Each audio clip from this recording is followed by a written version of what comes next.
Parti pour ce 5e rendez-vous, le prix Olivier Le Cerf. C'est une course réservée à des 3 ans. Ils n'ont pas encore gagné, mais ça ne saurait tarder pour l'un d'entre eux. Peut-être pour le favori Sant'Angelo, qui est parti le plus vite et qui, Kazakh jaune et verte, va prendre l'avantage sous la selle d'Anthony Crastus. En deuxième position, il y a son compagnon de boxe, le numéro 2, Red Mountain, en dehors, qui se rapproche. Antoine Coutier vient de discuter avec Franck Blondel. On a du mal à reprendre, parce que c'est vrai que les chevaux là de l'extérieur, à savoir Red Mountain le 2 et Schaffen le 10, se montrent un peu brillants, mais finalement chacun va pouvoir prendre sa place parce que l'allure est suffisamment sélective.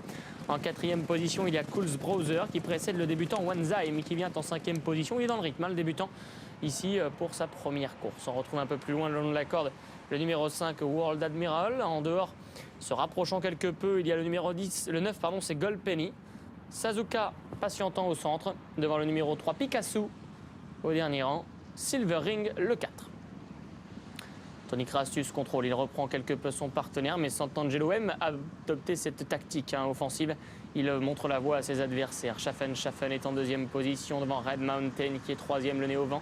À son extérieur, Gold Penny et Sylvain Ruiz tentent de se rapprocher. Le long de la corde, c'est Cools Brother, lui, qui ne fait pas un pouce de terrain supplémentaire. L'imposant Wanzaim est en 6e position, une longueur devant Sazuka qui patiente avec des ressources. C'est le numéro 8 à l'arrière-garde. World Admiral, Silver Ring ou encore Picasso.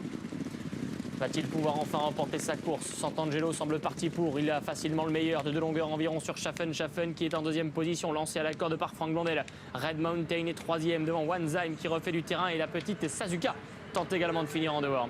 Sant'Angelo a toujours l'avantage, une longueur et demie environ d'avance sur Schaffen, l'un penchant sur sa gauche, l'autre sur sa droite, mais c'est bien Sant'Angelo qui va garder l'avantage. Sant'Angelo devant Schaffen, Sant'Angelo, Sant'Angelo qui s'impose ici au franc. Une 13e victoire, Anthony Crastus depuis son retour. 2e place pour le 10, Schaffen. 3e place pour le 2, semble-t-il, Red Mountain. Il y a Sazuka le 8 qui a bien conclu ensuite.